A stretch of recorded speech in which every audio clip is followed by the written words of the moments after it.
Ukisikiza tu mahubiri ya wakati huu ni vitu na mambo mengine miujiza na kuigiza, lakini ukipata mtu akikwambia ufalme wa Mungu ni wachache katika ulimwengu wa sasa.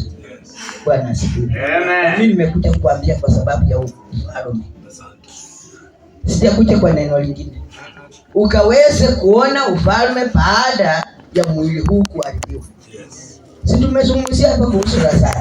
Licha alifufuka, ndio Yesu alimfufua ili utukufu wa Mungu, haikuwa kwa utukufu wa mwanadamu, ilikuwa ni kwa utukufu wa Mungu akaweze kutukuzwa.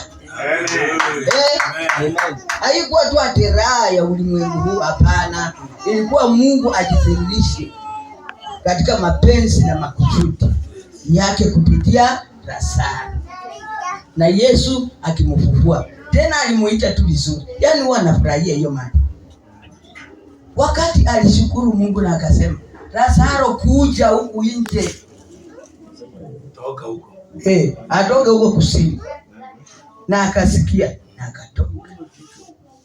Acha kufurahisha, wakati alitoka alikuwa amefunga. Na waliomfunga ni wanadamu. Na Yesu akawaambia, "Fungueni aende."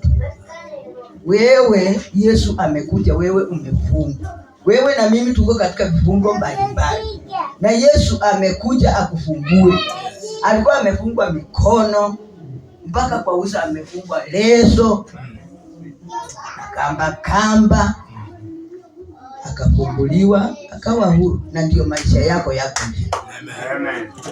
Usipompokea Yesu akufungue kwa maisha ya binadamu, utaishi tu kufungwa.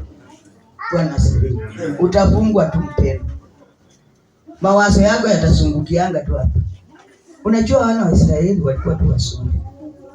Tena walikuwa mcha Mungu. Lakini wakati walianza safari, kama wewe na mimi tumeanza safari ya wokovu. Wakatoka au walitoka Misri, wa Misri wakilia. Maana Mungu alikuwa ameua mzaliwa wa kwanza. Hiyo nchi ilikuwa na kilio, na hao walikuwa wakitoka wakimtukuza Mungu. Bwana asifiwe. Amen. Wakimwimbia Mungu wimbo mpya. Kama wewe tu ndio uliokoka, ulifurahia sana, ukaona umefika, lakini wakati umeanza kuchukua hatua, ukasoma furaha ikaisha, ukaanza kuona milima